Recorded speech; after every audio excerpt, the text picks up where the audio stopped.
Hello everybody, it's Tachi. Long time no see. The last time I uploaded was when Series 6 had just started. Dear lord, that's a long time ago.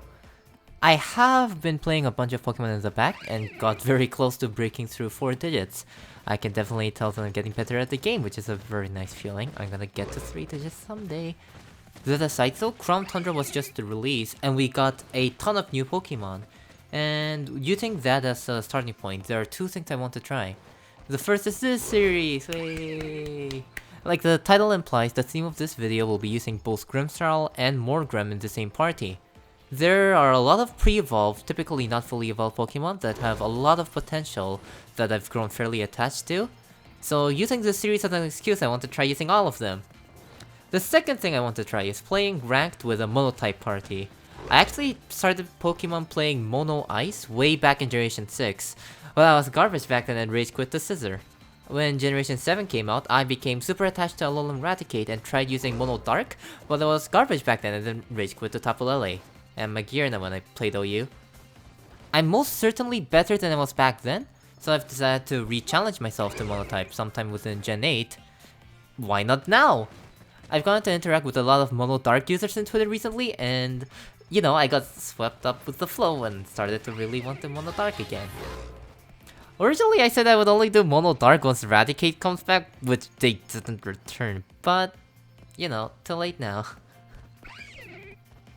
I think showing you the game first and then explaining the party is going to be the most effective, so let's just jump right into it.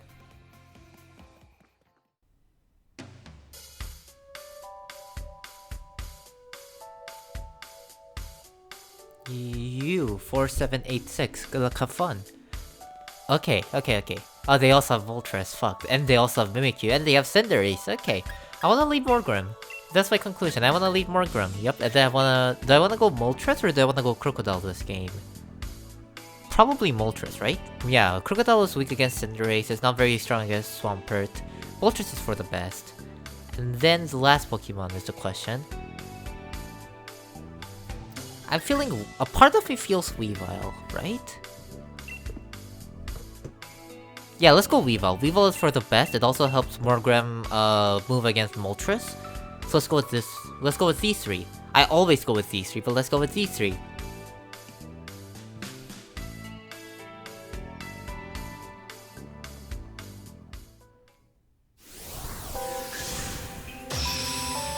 We're sisters! Good luck, have fun.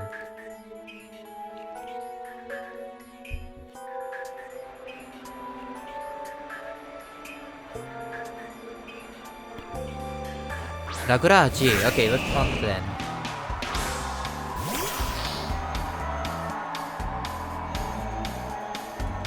Now, the one pattern that is kind of troublesome is if they're max invested into attack, they have Life Orb, and they Dynamax turn 1. But... yep, okay, that's what I thought. That has to be like the oddity out of all oddities. Then let's set up Reflect. Okay, so they are physical, they have Earthquake.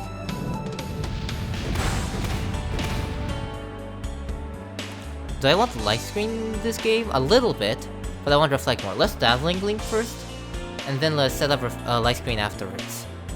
Because if possible, I want to maximize wall turns. And I also want to chip away at Swampert.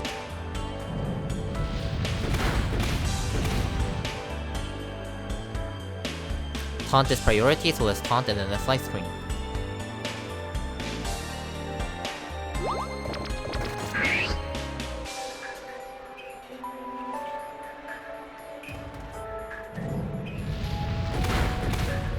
Okay. Then let's Light Screen and Morgrem will die.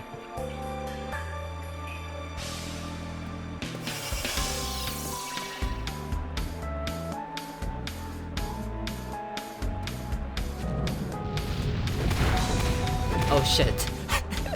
Morgrem survived at 1 HP. Okay, let's Dazzling Gleam, sure, why not?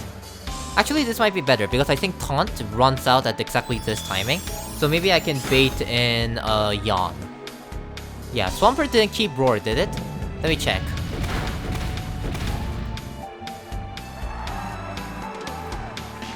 Maybe I should have pulled back into Moltres.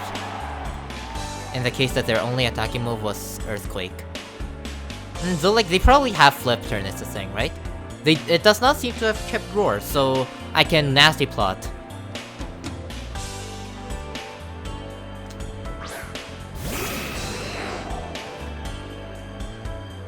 Okay, let's go.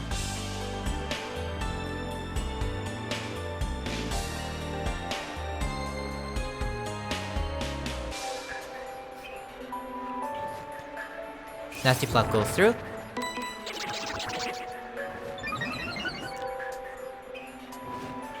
Okay, the yawn.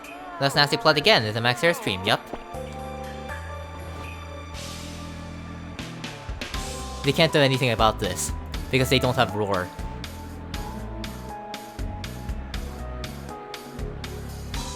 All according to Keikaku.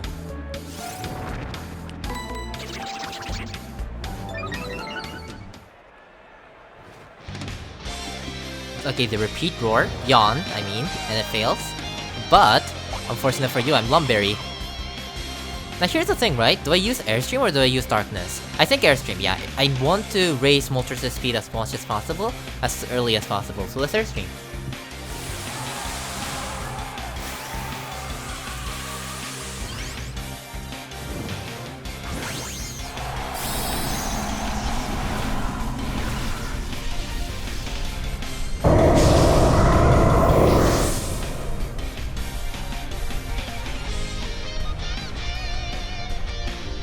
Okay. Maybe it would have been better to Fiery Wrath, but I don't think it matters.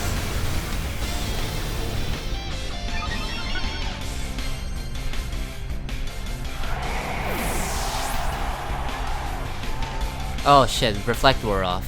That makes the Cinder... No, I guess it's fine. I can still beat Cinderace. Mimikyu! Hahaha. Airstream. The only thing that's bad is if this thing uses Substitute. But even in that pattern, I think I can win this.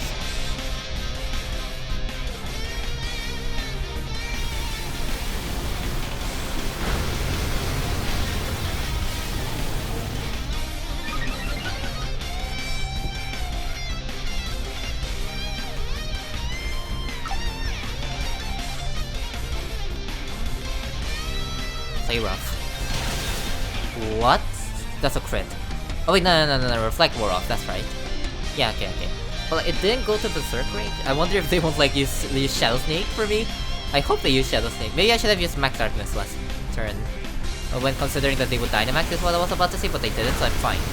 Now if their last Pokemon is Cinderace, I win. Unless it's Special Cinderace.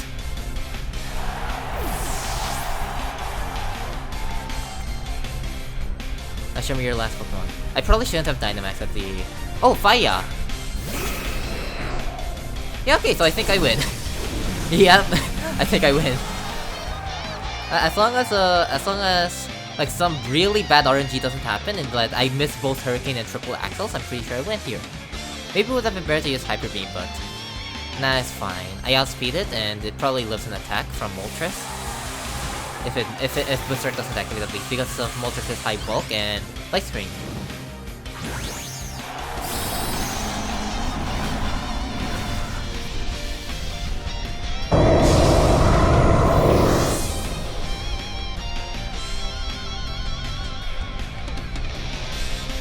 Max Guard? Interesting. Wait, why Max Guard? Oh, so that they can aim for Air Slash or Hurricane Bug against... Oh, and that? Okay, that makes sense. That's the main reason. Oh, Hurricane hit. Nice. Okay, Berserk activates, but that's fine. Moltres' role here was to chip the opponent's Moltres. The rest I can leave to Weavile. If Lightscreen was there, Moltres probably would have survived, but, you know, the opponent adjusted that well with Max Guard, so that was well played on their end. Weavile. As long as you don't miss Triple Axles, like, we win this game. Come on, let's go. Weavile, go. I believe in you. This Weavile, I don't think has missed a single Triple Axle so far. It has very good awareness. Oh, whoop. Airstream?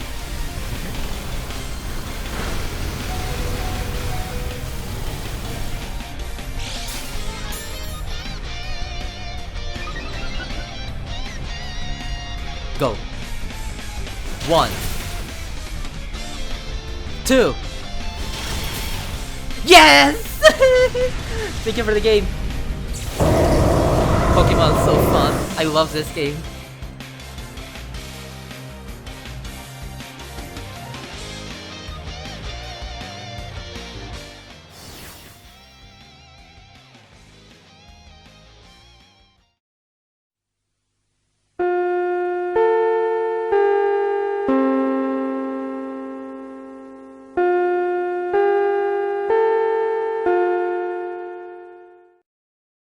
Tachi's Fun Japanese class! Pachi pachi pachi pachi. Today's word is moeagaru ikari. Moe means burn, roughly speaking. Agaru means up. Ikari is just straightforwardly wrath. Look at how cool the animation is. God, I love it. Bonus word, hirumi. Repeat after me. Hirumi. Hirumi just means flinch. Examples, あのクソ卵にまだひるまされた。See you next time!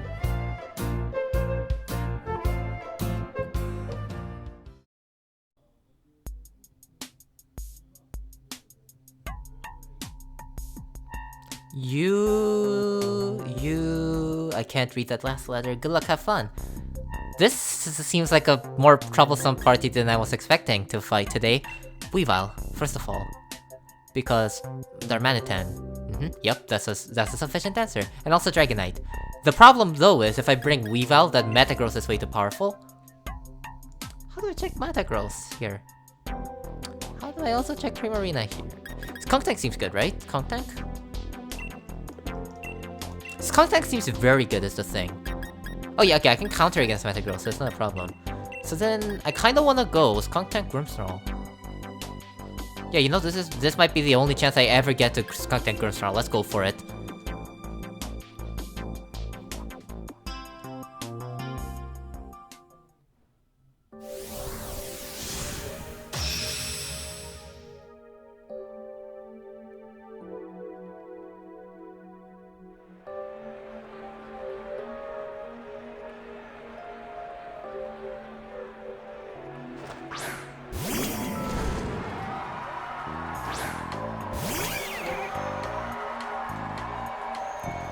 Here's the thing, right? This isn't a very nice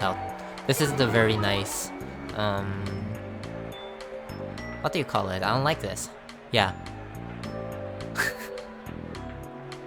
This isn't ideal because Intimidate means Brick Break won't do any damage.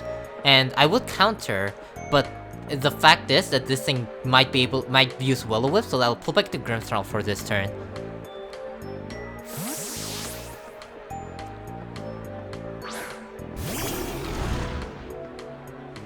Brick Break.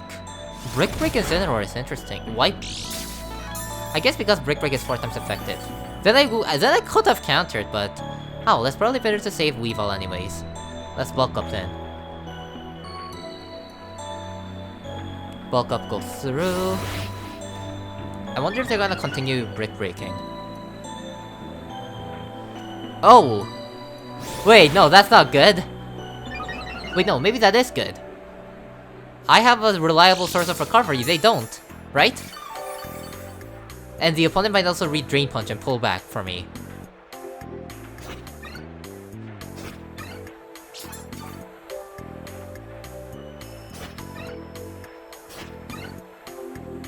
Let's see how much damage DD Lariat does. Darkest Lariat does. The Japanese name is DD Lariat, so I keep confusing it. Maybe I should have bulked up a couple more times. But it's fine, I still have the advantage, probably. Unless they also have Darkest Lariat.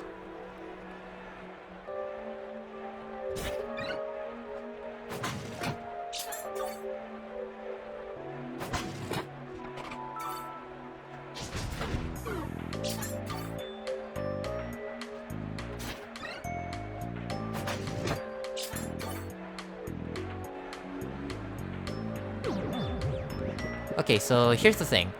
The plan is to rest, go into sleep, and then sleep talk off Darkest Lariats or bulk ups, right?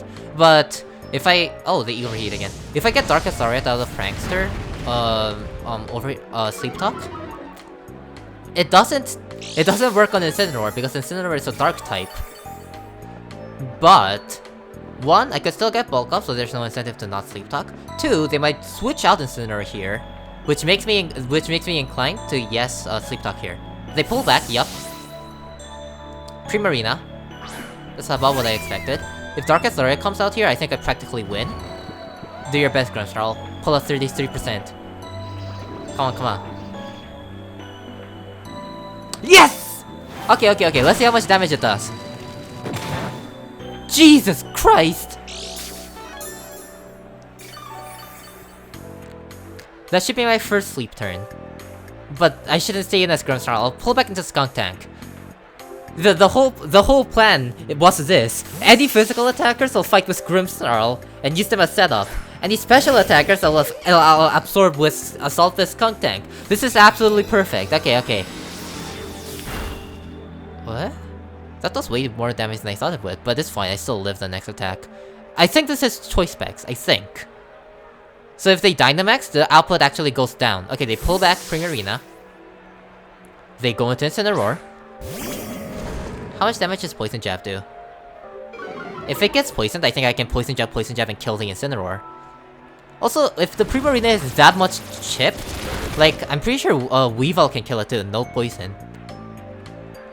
I am very tempted to Poison Jab again though. Nah, I should pull back into Grimmsnarl, I think. Yeah, that's the better option.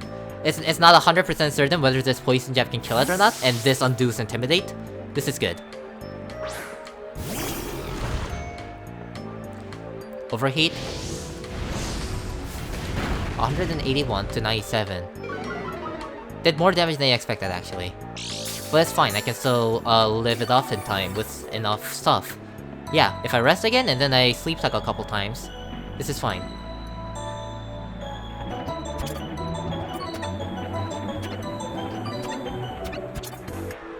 What is Grimmsnarl's speed stat again? What's it, 65? It's 60. So it's P-types with Primarina, in most likelihood. I do want to get greedy and see if I win this P-type and Darkest Lariat here.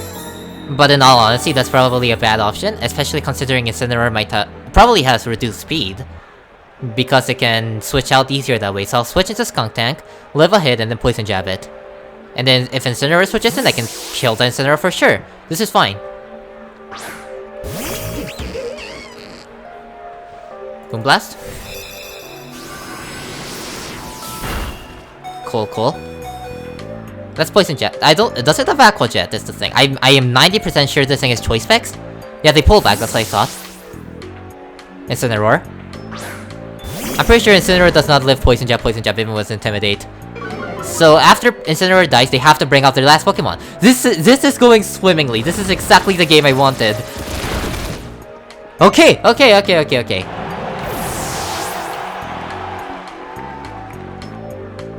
Also, if they Aqua Jet without Primarina, Aftermath activates and Primarina dies anyways. Hihidaruma. Okay. If it's Dormaniton, I actually do think I won. Because Weavile can just carry everything else now. Sucker Punch. Good chip, even with Intimidate. Earthquake.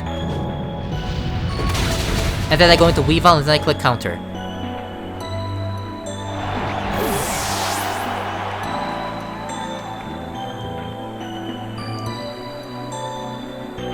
Do I even need to click Counter? I probably do when thinking about the fact that this thing can Dynamax, yeah. I do want to max Knuckle, but that's risky. This Counter.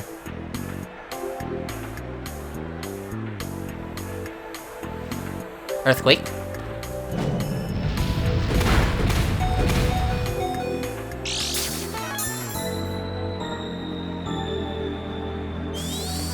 Counter goes through. And now all that's left is Primarina.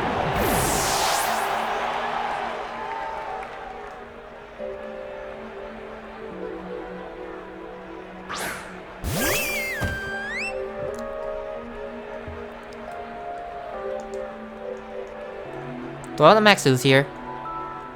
I think the answer is yes, let's max Ooze.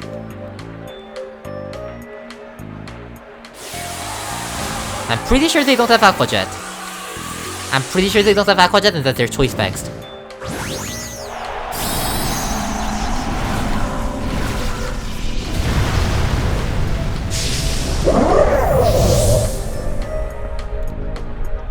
The only issue I have is whether or not...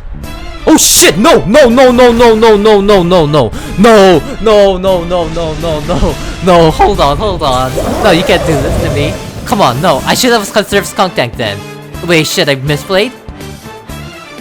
Did I mess up? I think I threw this game. If Grimmsnarl had Substitute, that would be a different topic, but they know all 4 of my moves. No!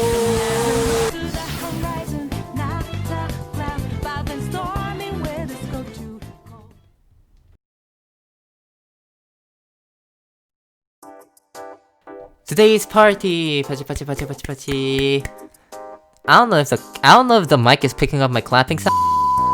This party mostly has 2 modes, both of which I got to show you in the battle section of the video. One is a straightforward wall mode using Morgrem's Prankster. And I'm sure the question is, why use Morgrem over Grimmsnarl? Which is an excellent question. There are 2 reasons I can bring up in this regard. First of all is Battle Stadium's Species clause. Well, OU also has a Species clause, but in the case you want to use Grimmsnarl for something other than walls, like I did, Morgrem can function just fine as a substitute. As I think I've shown, after it gets walls up, its bulk is just enough to do sufficient work. The second is, Morgrem is less bulky than Grimmsnarl is. In something like OU, where each Pokemon matters a lot, that would be a crippling trait, but in a format like Battle Stadium 3v3, you want your screen setter to die quickly so that you can sweep the minimal 3 Pokemon. In Grimmsnarl's case, there were situations where Grimmsnarl was screen sub was too bulky and survived for too long. So in that sense, I do genuinely think using this Morgrem over Grimmsnarl is a legitimate option. Unlike what the stat numbers suggest, its bulk isn't that bad either. If you fully invest into HP and defense, it becomes bulky enough to survive a Surging Strikes from Urshifu. As long as it doesn't hold any power-up items. Also if it doesn't Dynamax, but it's typically difficult to use Dynamax in front of a Pokemon you're 1. Unfamiliar with, 2. Might have screens to waste your Dynamax turns, so I don't think I need to worry too much about that regard. The ace to connect screens to is, of course, Galarian Moltres. Every single game I have won with this party, I've won bringing Morgrem Moltres. Moltres is way too powerful. If you get walls up, it gets several opportunities to nasty plot, and thanks to the bulk the walls provide the already bulky Moltres, it won't lose to Cinderace nor Mimikyu, so it has an easy time sweeping the opponent's party. Hyper Beam is there to punish electric types who want to switch into Moltres. If you use it while Dynamax, there's no recoil either. I do think it's a genuinely good move. The backup ways was Crocodile. The situations where Moltres might struggle, although just the tiniest bit, are against electric types, steel types, or Tyranitar. For when I can't bring Moltres because of one of these Pokemon, primarily Tyranitar, I decided to include Crocodile as an insurance. Typing-wise, their synergy works quite well too. That being said, every time I see Lander, Therian, or Mimikyu, I instantly cannot bring it into the party of 3, so I've literally never once brought it into battle. Maybe it'd be better to use it more as a support type with Stealth Strike and Rock Tomb, or as a Scarf so that you'd be able to bring it as an attacker parallel to Moltres. Though its existence alone makes the opponent hesitant on bringing electric types, so I'm sure it pulled its weight. I think. Mode number 2 for this party is the one shown at the end, Grimmsnarl's Skunk Tank. When looking at Grimmsnarl, I started to think to myself, wait, if Grimmsnarl uses Sleep Talk, it can attack at +1 priority, and this set was born. Originally, I just wanted to use Gigantamax Grimmsnarl and also Darkest Lariat Grimmsnarl, and this just happened to be the set I imagine fit most with it. With Bulk Up and Res, Grimmsnarl can practically shut off any physical attackers it fights, unless they're Water Urshifu. That being said, he does get stomped on very easily by any special attackers that deal super effective damage against it, like Primarina, in the case of this video. I originally tried giving it a Mararanga Berry to wall both physical and special attackers, but it proved difficult. That being said, if Grimmsnarl struggles with special attackers, I just need another Pokemon to absorb special hits, is how I ended up as a Salt Vest Skunk Tank. The exact set I ripped from a trainer named Rigel. Typing-wise, Poison synergized very well with Grimmsnarl, and I imagine being able to cycle between the two in battle would be very powerful. Unfortunately, Skunk Tank wasn't very reliable. I love Skunk Tank, don't get me wrong, and it does have some very good points, like how it learns Sucker Punch and Play Rough. Play Rough lets it prey fighting types as well. Aftermath is a competent ability, it's difficult incorporating it into a cycle other than against fairy types, so its role is very limited. Because it tends to lag damage output a fair bit, if it can't hit for super effective damage, I hesitate on throwing it out. What I'm saying is, Skunk Tank ain't no muck. By the way, Game Freak, please give us back Muck, preferably with Recycle. I'm confident that with Muck, this Grimmsnarl will have a chance to shine again. Among all Alolan forms, Golem, Raticate, and Muck are the only ones who haven't returned yet, and I dearly love all three of them. In reality, when I used this Grimmsnarl in a normal party, pairing it with Blissey to absolutely wall any special attackers, it outperformed itself. I really do think it's just the matter of synergizing with the party. This Grimmsnarl can win plenty of games. In reality, in the game 2 shown, Grimmsnarl's Skunk Tank did plenty of work. They just lost because of the player's ineptitude. I should have said Skunk Tank.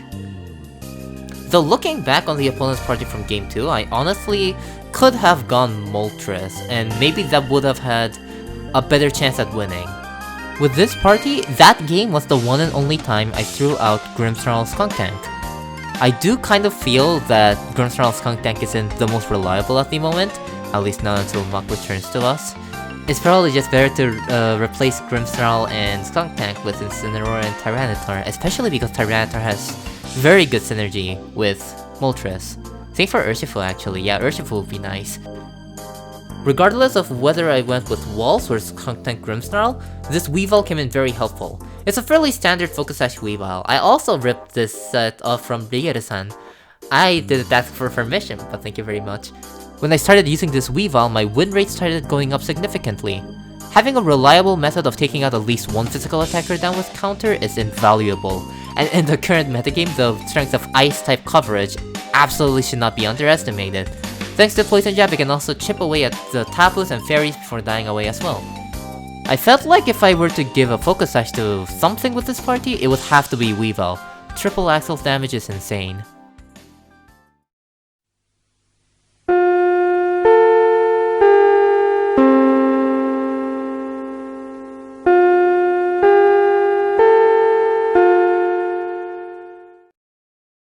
Tachi no tanoshii eigo kyoushitsu. Clap clap clap.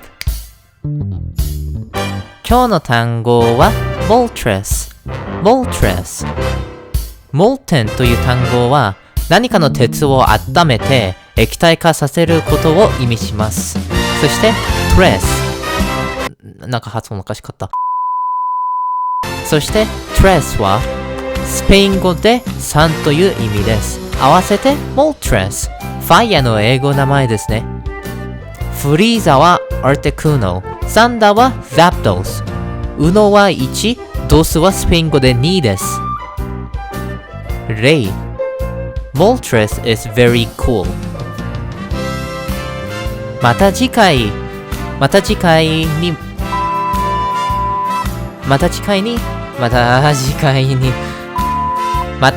にお会いしましょう。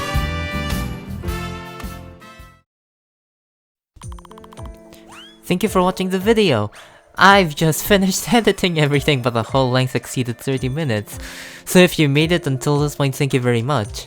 I tried my best to make the video go as quickly as I could, but maybe 2 games is too many. But if it isn't 2 games, the whole point of the party is lost. I'll try to make the videos shorter here on out. Now, because of how long the video is, I'd like to not make it longer if possible, but I want to talk about the games shown in the video a little bit, because honestly, they definitely were not perfect. First of all, in Game 1, I used Max Airstream against Mimikyu, being paranoid about Scarfed Mimikyu, but it would have been better if I used Max Darkness there.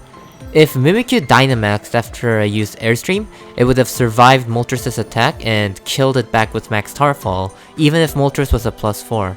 If I included in Max Darkness, that would have been a 1-hit KO, so that definitely would have been better. If the opponent did Dynamax Mimikyu and their last Pokemon was Porygon 2, I would not have been able to win that game. That's a pretty painful oversight, so I'll try to avoid that in the future. Now game 2. Throughout the video, I've kept saying I should have saved Skuntank, but if you look at the game as a whole, that's not necessarily the only factor. Looking at the late game only, when Skuntank was facing off against Darmanitan, let's say I switched to Grimmsnarl. If there, Darmanitan used U-turn instead of Earthquake, they kill Darmanitan and then throw back out Primarina. From there, if they caught Dynamax and Primarina after using Aqua Jet and Skuntank, I would have lost that game regardless. The more I think about it, the more factors there are, but the long and short of it is, if they used Earthquake, I should have saved Skuntank, but if they used U-turn, I should have thrown away Skuntank. Even if I did save Skuntank, it would have been a very close game. So, who should I throw away decision wasn't necessarily one with the correct answer. It was a 50-50 with the opponent. If there is a misplay in that game in the truest sense, it's that I went in from Weavile instead of going in from Grimmsnarl. Grimmsnarl has a chance of beating Darmanitan, which was why I brought it into the game in the first place, because I wasn't confident in bringing Moltres against Darmanitan. If instead of wasting Weavile's Focus Sash, I cleaned Darmanitan with Grimmsnarl and used Focus Sash to Poison Jab Dynamax Primarina twice, I could have won that game. I got too excited at the chance to use counter. I have a tendency of selecting moves too quick. I really should fix that. By the way, the afterword is meant to be easy for me to make, so I won't be slapping any edits of the game to simulation I've just mentioned, so it might be a bit hard to follow, which I'm a tiny bit sorry for, but I still need to put subtitles on the video at this point. That's gonna take double the length, so I want to get this over quickly. Well, either way, thank you for watching. If you've enjoyed the video, please do subscribe. I have a lot of video ideas I want to work on in the future, so do stick around. Then see you again next time.